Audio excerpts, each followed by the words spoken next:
बिस्मिल्लाहिर्रहमानिर्रहीम नहमदुहु व नुसल्ली अला रसूलिहिल करीम। तरावी के मौजू पर चंद अहम बातें आप हज़रात के सामने करनी हैं। पहली बात तो ये है कि तरावी की कितनी रकात हैं, 8 या 20। ये बड़ा मारकतुल आरा मसला है, लेकिन 20 रकात का जो कौल है ये अला तहकीक दुरुस्त और सही है। वजह उसकी यह है कि तमाम सहाबा, ताबीन, तबा ताबीन,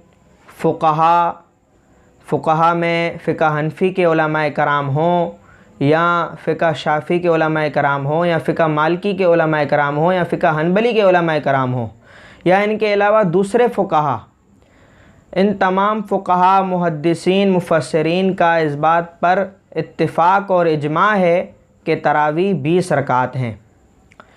कदीम उलमाए कराम में कोई भी ऐसा आलिम दीन नहीं गुज़रा जो 8 रकात तरावी का कायल हो। लिहाजा हम सबको 20 रकात तरावी का एहतमाम करना चाहिए। और आज तक हरमैन शरीफ़ैन में भी और हमारी मसाजिद में भी अल्हम्दुलिल्लाह 20 रकात तरावी का एहतमाम किया जाता है। जो हज़रात 8 रकात तरावी के कायल हैं उनके पास भी दलाइल हैं, लेकिन वो दलाइल मज़बूत नहीं हैं। हमारे उलमाए कराम ने इस पर काफ़ी कलाम किया है, काफ़ी किताबें लिखी हैं और बहुत सारा काम इस पर हुआ है। चुनाचा अपने दलाइल भी दिए हैं और उनके दलाइल का इल्ज़ामी जवाब भी दिया है और तरदीद भी उनके दलाइल की है। लिहाजा इससे समझ में आता है कि 20 रकात का जो कौल है ये दुरुस्त और सही है। दूसरी बात तरावी के मुतालिक ये है कि तरावी की रकात मर्द और औरत सब पर सुन्नत मुअक्कदा है। लिहाजा हम सबको पूरा रमज़ान मुबारक में तरावी का एहतमाम करना चाहिए। तीसरी बात यह है कि तरावी के मुतालिक 2 अलग अलग सुन्नतें हैं। एक सुन्नत तो यह है कि पूरा रमज़ान पढ़ना, दूसरी सुन्नत यह है कि पूरे रमज़ान में तरावी में एक कुरान पाक मुकम्मल करना, सुनना या सुनाना।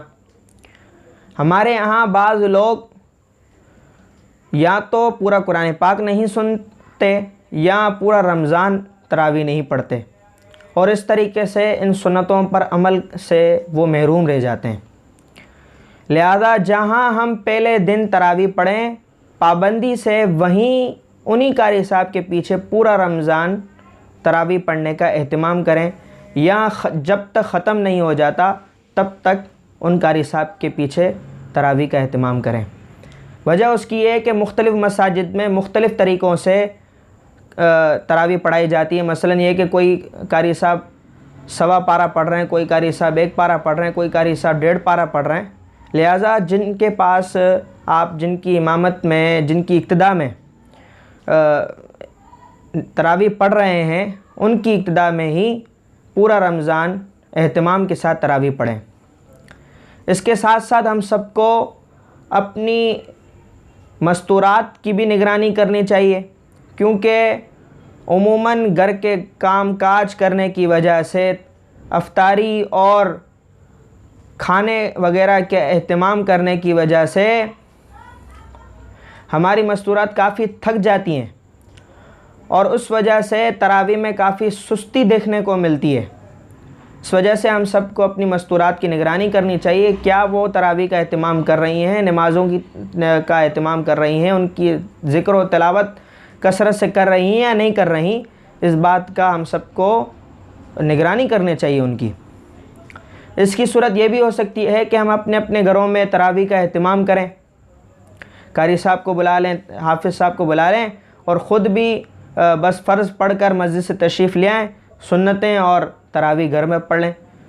कुरान पाक आपके घर में पढ़ा जाएगा, रहमतों का, बरकतों का, फ़रिश्तों का नुज़ूल होगा। एक और बात काबिल गौर है कि सुनने में आ रहा है कि हमारे घरों में मस्तूरात सहूलत की वजह से तरावी 4-4 रकतें करके पढ़ती हैं।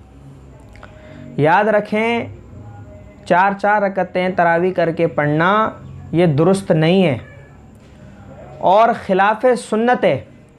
लिहाजा खिलाफ सुन्नत होने की वजह से उल्टा गुनाह मिलेगा।